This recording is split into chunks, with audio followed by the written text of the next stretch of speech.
నమస్తే, తెలుగు రాజ్యంకి స్వాగతం. నేను మీ సంధ్య. పూరి జగన్నాథ్ పరిచయం అక్కర్లేని పేరు. ఒక డైరెక్టర్గా తన మాస్ ఇమేజ్ మార్క్ని ఎప్పటికప్పుడు చూపిస్తూ ఇండస్ట్రీలో తనకంటూ ఒక ప్రత్యేక ముద్రను వేసుకున్నారు.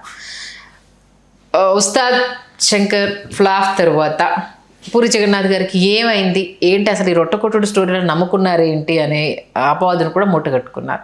ఈసారి గట్టిగానే కంబ్యాక్ ఇస్తానంటూ విజయ్ సేతుపతి గారితో ఒక ప్రయోగం చేస్తున్నానని చెప్పారు. సినిమా కంప్లీట్ అయ్యి 4 నెలలు అయిపోయింది. గతంలో వచ్చిన ఫ్లాప్స్ వల్ల ఆయన సినిమాను కొనడానికి ఎవరు ముందుకు రావట్లేదా, అలాగే ఓటీటీ సంస్థకు సంబంధించి కూడా రేటు తగ్గట్లేదు అన్న న్యూస్ స్ప్రెడ్ అవుతుంది. పూరి గారి బ్యాడ్ టైం ఇంకా కంప్లీట్ అవ్వలేదా, ఎందుకు ఆలస్యం జరుగుతుంది తెలుసుకునే ప్రయత్నం చేద్దాం. చరిత్రకారులు, సినీ రాజకీయ విశ్లేషకులు చిల్లగడ్డ శ్రీకాంత్ గారు మనతో ఉన్నారు. ఆయన మాటల్లో. శ్రీకాంత్ గారు నమస్తే అండి. నమస్తే సంధ్య గారు. ఏంటి సినిమా కంప్లీట్ అయిపోయింది, స్లమ్ డాగ్ సంబంధించి 4 నెలలు అయిపోయింది. చాలా ఇంట్రెస్టింగ్గా ఉంటుంది. ఈసారి 100% ఎఫర్ట్ పెట్టి తీశాను, అసలు నా ఫ్యాన్స్ని నిరుత్సాహపరచను అనేసి అన్నారు. బట్ సినిమా ఇంకా రావట్లేదు అని ఫ్యాన్స్ చాలా నిరుత్సాహపడిపోతున్నారు. ఈ పూరి గారి బ్యాడ్ టైం ఇంకా కంప్లీట్ అవ్వలేదా? రామ్ గోపాల్ వర్మ గారి తర్వాత తెలుగు సినిమా చరిత్రలో అత్యంత ప్రతిభావంతమైన ప్రభావవంతమైన దర్శకుడు పూరి జగన్నాథ్. వాస్తవం. ఎందుకంటే రామ్ గోపాల్ వర్మ గారి ప్రభావంలో నుంచి రామ్ గోపాల్ వర్మ గారిని స్ఫూర్తిగా తీసుకుని రామ్ గోపాల్ వర్మ గారిని ఆయన తాలూకు ఆధునికత ఏదైతే ఉందో, సాంకేతికత ఏదైతే ఉందో వాటి మధ్య ఒక ఆత్మని తీసుకొచ్చి ఒక అద్భుతమైనటువంటి ఆవిష్కారం చేసేటటువంటి దర్శకుల జాబితా తీసుకుంటే వాళ్ళలో ఖచ్చితంగా ఆయన శిష్య పరమాణువులలో ఒకరైనటువంటి పూరి జగన్నాథ్ గారి యొక్క పాత్ర ఖచ్చితంగా తెలుగు సినిమా చరిత్రలో ఇప్పటికీ అది చాలా స్పష్టమైనటువంటి ప్రగాఢమైనటువంటి ముద్ర వేసినటువంటి దర్శకుడిగా నిలిచిపోతుంది. ఎందుకంటే అతను ఆలోచింపజేసినటువంటి దర్శకుడు. అతను ఆలోచించడమే కాకుండా అతను ప్రేక్షకుల్ని ఆలోచింపజేసినటువంటి దర్శకుడు. ఏ కథానాయకుడికైనా కూడా వాళ్ళ జీవితంలో వాళ్ళు చెప్పుకోదగినటువంటి సినిమాని వాళ్ళకి ఇచ్చినటువంటి ఒక దర్శకుడు. అలాగే రవితేజ లాంటి ఒక స్టార్ని తెలుగు సినిమా చరిత్రలో సుస్థిరంగా నిలబెట్టినవాడు పూరి జగన్నాథ్. నిస్సందేహంగా దర్శకులు పూరి జగన్నాథ్ గారి ప్రభావంతో దర్శకులైనటువంటి వాళ్ళు, పూరి జగన్నాథ్ గారి ప్రభావంతో రచయితలైనటువంటి వాళ్ళు, పూరి జగన్నాథ్ గారి ప్రభావంతో తెలుగు సినిమా రంగంలోకి మేము కూడా ఎంతో కొంత సాధిద్దాం అనుకున్నటువంటి ఒక తరం, ఆ తరాన్ని చూసినటువంటి వాడిగా, ఆ తరం ప్రతినిధులు ఎట్లా ఉంటారో వాళ్ళని చాలా అతి సమీపంగా అతి సన్నిహితంగా చూసినటువంటి వాళ్ళల్లో ఒకటిగా బద్రీ సినిమా చూసిన మొట్టమొదటి రోజు ఏంటంటే ఈ దర్శకుడిలో తపన ఉంది, ఈ దర్శకుడిలో జిజ్ఞాస ఉంది, ఈ దర్శకుడిలో ఒక శోధకుడు ఉన్నాడు, ఈ దర్శకుడిలో ఒక అన్వేషణ ఉంది. అయితే ఈ దర్శకుడు హీరో తాలూకు ప్రభావంలో ఉన్నాడో నాకు అర్థమైంది. అది బద్రీ సినిమా. మీకు అందుకే బద్రీ సినిమాని పక్కన పెట్టి మీరు ఇట్లు శ్రావణి సుబ్రహ్మణ్యానికి వస్తే మధ్యలో బాచీ అనేది ఫ్లాప్, స్లో నరేషన్. బాచీ పక్కన పెడితే బాచీతో తను చేసినటువంటి తప్పు తెలుసుకొని పూరి జగన్నాథ్ బాచీ అనే సినిమా ఎందుకు ప్రేక్షకులకు నచ్చలేదు అంటే ఆ స్లో నరేషన్. దాన్ని పక్కన పెట్టి ఒక ఇట్లు శ్రావణి సుబ్రహ్మణ్యం తీసుకుంటే ఏంటంటే ఒక బాలచంద్ర గారి స్థాయి దర్శకుడు, ఒక వంశీ గారి స్థాయి దర్శకుడు, ఒక భారతీ రాజా లాంటి దర్శకుడు ఆలోచించేటటువంటి స్థాయిలో ఆలోచించి తెర మీద దాన్ని దృశ్యమానం చేసినటువంటి ఒక దర్శకుడు పూరి జగన్నాథ్ గారు. తెలియకుండా ప్రతిరోజు మీరు నమ్మరు, మా మదనపల్లి శ్రీ సాయి చిత్ర ఏసి ప్రతిరోజు తెలియకుండా ఏదో ఒక సమయంలో ఏదో ఒక షోకి ఇట్లు శ్రావణి సుబ్రహ్మణ్యం వెళ్ళిపోయి కూర్చునేవాళ్ళం. తెలియకుండా జరిగేది. అది ప్లాన్ చేసుకుని సినిమాకి వెళ్ళాలని కాదు, తెలియకుండా జరిగేది. మాట్లాడుకుంటూ వెళుతున్నాం, ఏ టైం అయింది, మ్యాట్నీ టైం టికెట్లు దొరుకుతాయి, ఫస్ట్ షో టైం టికెట్లు ఉన్నాయా లేవా చూసుకున్నాం, సెకండ్ షో టైం, ఇట్లా తెలియకుండా చూసినటువంటి సినిమా ఇట్లు శ్రావణ సుబ్రహ్మణ్యం. చూసిన తర్వాత ఏంటంటే ఈ దర్శకుడు చాలా కాలం ప్రయాణం చేస్తాడు, చాలామందిని పరిచయం చేస్తాడు, చాలామందిని ప్రభావితం చేస్తాడని ఆశించిన తర్వాత ఇడియట్ సినిమాతో ఒక్కసారిగా ఏంటంటే ఇతను ఒక బద్రీ దగ్గర ఇట్లు శ్రావణి సుబ్రహ్మణ్యం దగ్గర ఆగిపోయేటటువంటి దర్శకుడు కాదు.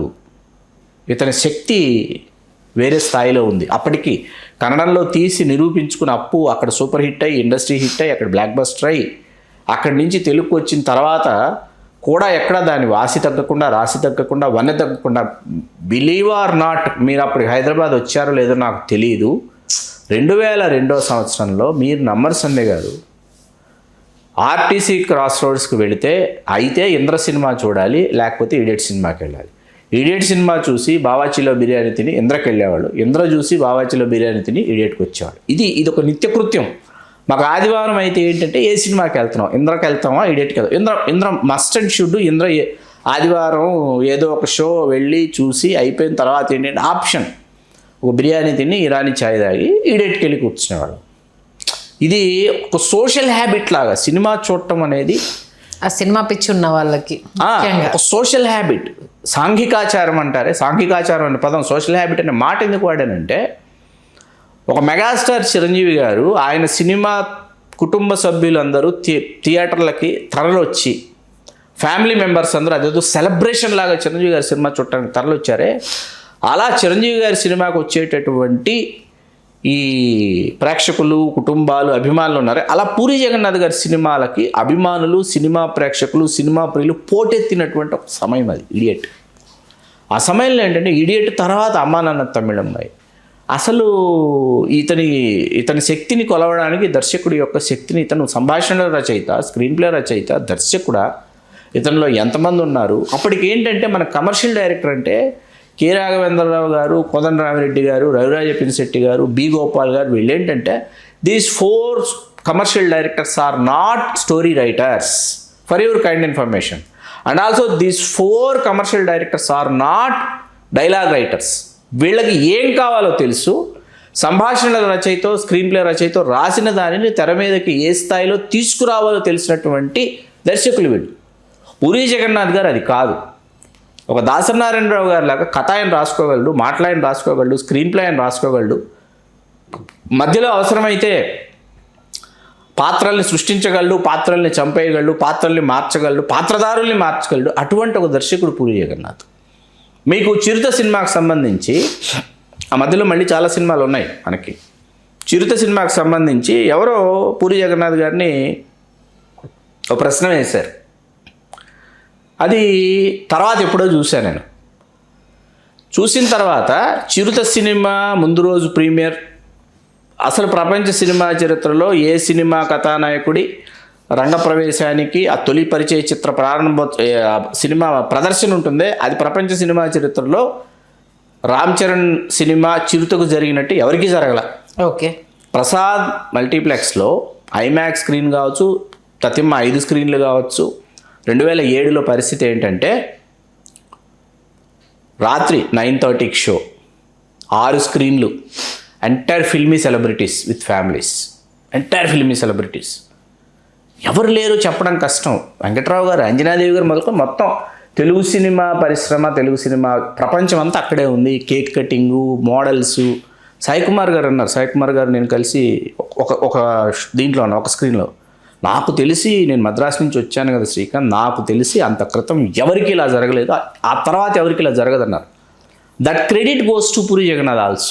ఖచ్చితంగా that credit goes to Puri Jagannadh also. Why? Because నేను ఇందాక చెప్పిన దానికి కొనసాగింపు చెప్తాను. మీకు సినిమా చూసిన తర్వాత ఆ రోజు నైట్ చూశాను, మార్నింగ్ మెయిన్ థియేటర్లో చూశాను, మార్నింగ్ షో. మధ్యాహ్నం నుంచి రివ్యూ ఇవ్వాలి, మధ్యాహ్నం నుంచి టైం చిరంజీవి గారు ఇచ్చారు. చిరంజీవి గారు, రామ్ చరణ్ గారు టైం ఇచ్చారు. వాళ్ళకి రాత్రి తాలూకు, ఉదయం తాలూకు కంప్లీట్ రివ్యూ ఇవ్వాలి. రివ్యూ ఇస్తున్న సమయంలో మళ్ళీ ఈవినింగ్ వెళ్ళి మళ్ళీ అమీర్పేటలో చూద్దాం సత్యంలో మళ్ళీ వచ్చి చూశాను. చూసిన తర్వాత ఎవరో ఆ తర్వాత పూరి జగన్నాథ్ గారిని ప్రశ్న వేశారు. ఆ ప్రశ్నకు ఆయన సమాధానం చెప్పేలోపు నా దగ్గర ఒక సమాధానం ఉంది. అదేంటంటే, మీరు ఇంకా ఏదో చేయించి ఉండాలండి, మీరు ఇంకా ఏదో చెప్పు ఉండాలండి, రామ్ చరణ్ గారు మీరు ఇంకా ఏదో అంటే, నాకు ఎంత చూపించాలో, ఎంత చెప్పాలో, ఏం చేయాలో అతనికి సంబంధించి ఈ సినిమాకి అంతే చెప్పాను. చిరంజీవి గారు డాన్స్ బాగా చేస్తారు, చిరంజీవి గారు ఫైట్లు బాగా చేస్తారు, చిరంజీవి గారు డైలాగులు బాగా చెప్తారు, చిరంజీవి గారి కళ్ళు చాలా బాగుంటాయి, చిరంజీవి గారి స్క్రీన్ ప్రెజెన్స్ చాలా బాగుంటుంది. అవన్నీ ఉన్నాయా లేదనే వస్తాడు లోపలికి ఆడియన్స్. అంతే కదా. అక్కడ నేను అతన్ని పాస్ చేశానా, డిస్టింక్షన్లో కూర్చోబెట్టాను, నాకు తెలుసు అన్నాడు పూరి జగన్నాథ్. వారసుడుగా ఎంట్రీ కాబట్టి ఖచ్చితంగా కంపారిజన్ గ్యారంటీగా అంతే. దాన్ని బ్యాలెన్స్ చేయడం యాజ్ ఎ డైరెక్టర్ అంత ఈజీ కాదు. మీరు ఇప్పటికే అండి పైసా వసూలు సినిమా చూస్తే సంబంధం లేని ఒక బాలకృష్ణ గారిని చూడొచ్చు మీరు. అస్సలు క్వైట్ కాంట్రాస్ట్, సంబంధం లేని అప్పటి వరకు వచ్చిన బాలకృష్ణ సినిమాలన్నీ ఒక ఎత్తు అయితే పైసా వసూల్లో ఒక ఎత్తు. మీకు పుష్పాలు, అల్లు అర్జున్ ఎంత మనకు సరికొత్త అల్లు అర్జున్, పైసా వసూలు బాలకృష్ణ గారు అంత సరికొత్తగా ఉంటారు. మీకు అస్సలు నాకు చిరంజీవి గారి మీద వాటి కంప్లైంట్ ఏంటంటే, సార్ వెంటనే పూరి జగన్నాథ్ గారికి ఒక సినిమా మధ్యలో మీరు ఇచ్చుంటే, మీకు అర్థమైందా, బోళా శంకర్లు, ఆచార్యాలు ఇలాంటి కళాఖండాలన్నీ డిఫరెంట్ గా కనిపించావు. వేరే ఒక కొత్త చిరంజీవి గారిని చూపించేవారు. నాకు నచ్చని పూరి జగన్నాథ్ గారి సినిమా ఇద్దరమ్మాయిలతో. నాకు ఎంత కోపం వచ్చిందంటే ఆ సినిమా చూసిన తర్వాత, ఒక లోడెడ్ ఉన్నటువంటి వెపన్ అల్లు అర్జున్ అంటే, ఆ లోడెడ్ వెపన్ దొరికినప్పుడు ఏంటంటే మీరు ఏం చేయాలి, అల్లు అర్జున్ మీద ఇద్దరు అమ్మాయిలతో ఒక సాఫ్ట్ టైటిల్ పెట్టి ఒక రొమాంటిక్ లవ్ స్టోరీ అంటే కష్టం, అది పాస్ అవ్వటం. మీకు అర్థమైందా? ఎందుకు చేశారు ఈయన? ఆలోచనల్లో ఈయన శక్తి తగ్గిపోతుందా, ధార తగ్గిపోతుందా, లేకపోతే హీరోల యొక్క ప్రభావానికి ఈయన లోనవుతున్నాడు? అలాగే కెమెరామెన్తో రాంబాబు అదొకటి రొట్ట కొట్టుడు అది. అది కూడా కెమెరామెన్ గంగాధర్తో రాంబాబు ఈజ్ ఆల్సో అసలు నేనింత క్లాసిక్, అస్సలు అల్టిమేట్. తెలుగు సినిమా చరిత్రలో పోకిరి అనేది పోకిరికి ముందు పోకిరికి తర్వాత నిర్వచించుకునే స్థాయిలో పోకిరి పెర్ఫామ్ చేసింది. మహేష్ బాబు గారి పెర్ఫార్మెన్స్ కావచ్చు, కమర్షియల్గా ఏ భాషలో పోకిరి హిట్గా చెప్పండి. తమిళంలో హిట్ కాలేదా, కన్నడంలో హిట్ కాలేదా, మా ఏంటి హిందీలో హిట్ కాలేదు, ఎక్కడికి వెళ్ళినా బ్లాక్ బస్టర్ పోకిరి. ఎవరు ఊహించారు పోకిరి లాంటి ఒక బ్లాక్ బస్టర్ ఆల్ లాంగ్వేజెస్ వెళ్ళి అన్ని వర్గాల ప్రేక్షకుల్ని, అన్ని ప్రాంతాల ప్రేక్షకుల్ని ఆకట్టుకున్న ఒక సినిమా ఆయనే చేశాడు. మరి అటువంటి పూరి జగన్నాథ్ గారు ఇవాళ మీరు వేసినటువంటి ప్రశ్న ఏంటి, 4 నెలలు పూర్తయినాయి, సినిమా కంప్లీట్ అయిపోయింది. కంప్లీట్ అయిపోయి 4 నెలలు అవుతుంది. ఖచ్చితంగా సినిమా సూపర్ డూపర్ హిట్ అవుతుందని మనస్ఫూర్తిగా నేను విశ్వసిస్తున్నా. ఎందుకంటే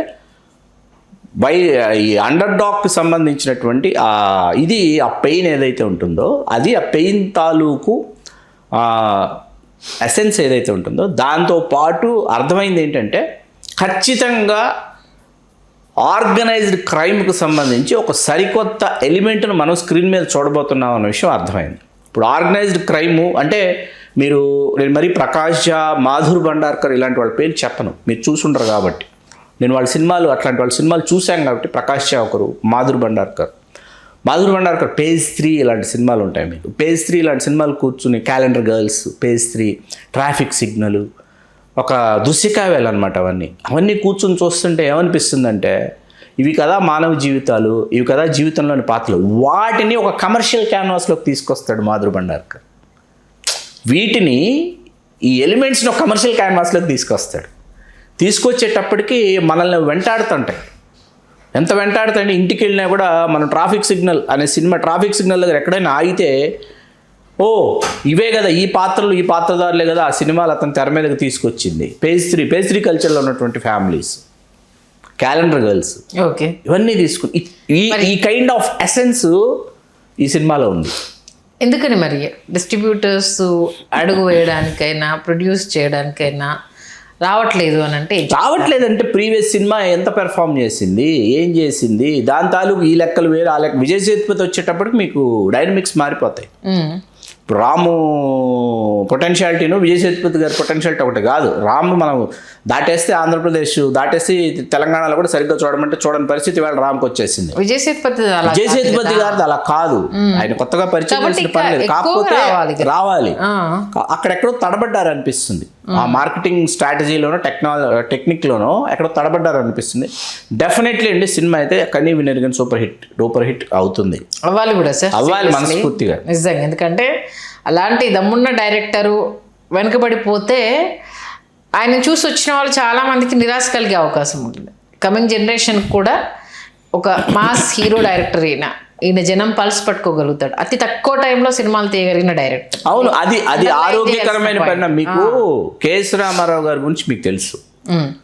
కేఎస్ రామారావు గారి ఆఫీస్కి నేను వెళ్తే ముందు వెళ్ళినప్పుడు చిరంజీవి గారి ఫోటో, ఇళరాజా గారి ఫోటో, ఎండమూరి వీరేంద్రనాథ్ గారి ఫోటో, ఇలా ఫొటోస్ ఉంటాయి. వీళ్ళు 3 ఫోటోలు ఉంటాయి. కేఎస్ రామారావు ఆఫీస్కి వెళ్తే తర్వాత చెప్తా. ఇప్పుడు తర్వాత ఆయన ఒక సినిమా తీసిన తర్వాత వెళ్ళా. చిరంజీవి గారి ఫోటో, కోదండరామిరెడ్డి గారి ఫోటో, ఎండమూరి వీరేంద్రనాథ్ గారి ఫోటో, పక్కన పూరి జగన్నాథ్ గారి ఫోటో ఉంది. సార్ ఏంటి సార్ పూరి జగన్నాథ్ గారు? శ్రీకాంత్ చెప్పిన టైంకి చెప్పినట్టు బుజ్జిగాడి సినిమా తీయటం వల్ల చాలా సంవత్సరాల తర్వాత నేను సినిమాలో డబ్బులు చూశాను అయ్యా. ఓకే, అందుకని ఆ ఫోటో అక్కడే ఉంటుంది అన్నాడు. That is Puri Jagannath. And also and Rajamouli గారి వస్తా అండ్ ఆల్సో అది ఓకే, విజేంద్ర ప్రసాద్ గారు ఓకే, మీరు చెప్పింది స్క్రీన్ సేవర్గా ఆయన ఫోటో పెట్టుకోవటం పూరి జగన్నాథ్ ఇట్స్ అది okay. And also Ashwini Dutt గారండి, ఏ దర్శకుడిని వాళ్ళ బావ కె రాఘవేంద్రరావు గారు తప్ప మిగతా వాళ్ళు ఎవరు అశ్విని దత్ గారి దృష్టిలో డైరెక్టర్సే కాదు నాకు తెలుసు. బావ రాఘవేంద్రరావు గారే డైరెక్టర్ ఆయనకి, అజయగా మెరిగిన సత్యం అది కదా, బావ పన్నీర్ అనమాట. మీకు అలాంటి అశ్విని దత్ గారు సినిమా చాలా బాగా తీస్తున్నాడు, చెప్పిన టైంకి కాపీ ఫస్ట్ కాపీ వచ్చేస్తుందని నాకు కాన్ఫిడెన్స్ వచ్చేసింది. అంత క్రితం ఎవరితోనూ నేను ఇంత కంఫర్టబుల్గా లేను ఏ డైరెక్టర్తో అని అశ్విని దత్ గారు చెప్పడం అనేది మామూలు విషయం కాదు. నేను ఆయన నోటి వెంట విన్న మాటలు మీకు చెప్తున్నాను.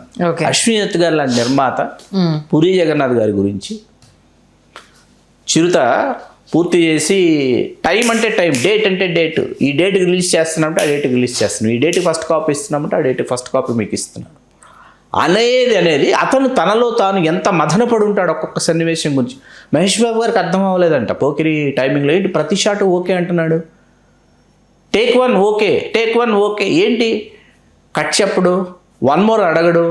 అంటే అతనికి ఏం కావాలో అతను పేపర్ మీద ఎంత వర్క్ చేసుకున్నాడో అది మీలోకి ఇంజెక్ట్ చేసేసిన తర్వాత మీరు ఇస్తున్నది అతనికి అర్థమవుతుంది. పండుగాడు ఏమి ఇవ్వాలో పండుగాడు ఇస్తున్నది ఇక్కడ అందుతోంది పూరిగాడికి, అది అర్థమైంది కదా. పండుగాడు ఏం చేయాలో పూరిగాడికి అర్థమైపోయింది, అందుతోంది కాబట్టి వన్ మోర్ అడగడు, వచ్చేసింది కదా, వన్ మోర్ ఎందుకు అడుగుతాడు. అతను ఒక స్రష్ట, ఆ స్రష్ట ఖచ్చితంగా కొన్ని అద్భుతమైన, ఎందుకంటే అండి రామ్ గోపాల్ వర్మ గారి మాయాజాలం అనండి, ప్రభావం అనండి, గుణశేఖర్ గారు ఆయనకంటే ముందు ప్రారంభమైన ఏది సినిమా పరిశ్రమలో, ఆయన తర్వాతే దర్శకుడు అయ్యాడు. లాఠీ సినిమా మీరు వాళ్ళకి శివ లాఠీ రెండు పెట్టుకుని, లాఠీ మీరు చూసారు చూడలేదు నాకు తెలియదు, మీరు లాఠీ సినిమా పెట్టుకుని చూస్తే గుణశేఖర్ గారి మొదటి సినిమా ఇదేంటి నేను శివ సినిమా చూస్తున్నాను అనుకుంటారు మీరు. ఓకే కాపీ లాగా, కాపీ కాదండి, వాళ్ళకి తెలుసు నాట్ కాపీ, అవి కాపీ కాదు, అవి ఇదే కథని ఒక పోలీస్ స్టేషన్లో చెప్తే ఏమవుతుందని చేశాడు అంతే, ఇంకేం ఉండదు. ఒకే కథ ఒకటే, ఇది కాలేజీలో జరిగింది, ఇది పోలీస్ స్టేషన్లో జరుగుతుంది. ఓకే ఎవరిది లాఠీ ప్రశాంత్, రాంగ్ క్యాస్టింగ్ సినిమా, ప్రశాంత్ రఘువరన్, అక్కడ కూడా రఘువరన్ ఉన్నాడు, ప్రశాంత్ హీరో, అవైలబుల్ సినిమా, మీరు చూస్తే చాలా ఆశ్చర్యపోతారు, అరే ఇంత మంచి సినిమా మిస్ అయ్యాను, ఇంత గొప్పగా తీశారు సినిమా అని చెప్పేసి. రామ్ గోపాల్ వర్మ గారు, గుణశేఖర్ గారు, కృష్ణవంశీ గారు, పూరి జగన్నాథ్ గారు, వీళ్ళందరూ ఏంటంటే స్రష్టలు, తెలుగు సినిమా దిశని మార్చినటువంటి దర్శకులు వీళ్ళు. ఖచ్చితంగా అలాంటి దర్శకుడు కంబ్యాక్ అవ్వాల్సిందే, అయి తీరాలి. బట్ ఎక్కడ బ్రేక్ పడుతుంది అది నిజంగా ఓవర్టేక్ చేసేసి సినిమాని తొందరలో మన అందరికీ తీసుకురావాలి. మరొకసారి పూరి జగన్నాథ్ గారి గురించి ఇస్మార్ట్ శంకర్ వచ్చినప్పుడు ఏ రేంజ్లో మరొక్కసారి పూరి జగన్నాథ్ గారి డైరెక్షను, రామ్ గోపాల్ వర్మ గారు చేసిన కామెంట్స్ ఎలా వైరల్ అయ్యాయో మళ్ళీ అలాంటి సౌండ్ పూరి జగన్నాథ్ గారి విషయంలో వినాలి. చూద్దాం ఏం జరుగుతుందని మంచి విశ్లేషణ అందించారు. థ్యాంక్ యూ శ్రీకాంత్ గారు. ధన్యవాదాలు సంధ్య గారు. హలో, తెలుగు రాజ్యం ఛానల్ చూస్తున్నారా? సామాజిక రాజకీయ జీవన చిత్రణే తెలుగు రాజ్యం. అతిశయోక్తులు అసత్యాలు ఉండవు. రాజకీయ కోణం కాదు, ప్రజా కోణమే కొలబద్ద. తెలుగు రాజ్యం వీక్షణ మీ ఉత్తమ అభిరుచికి నిదర్శనం.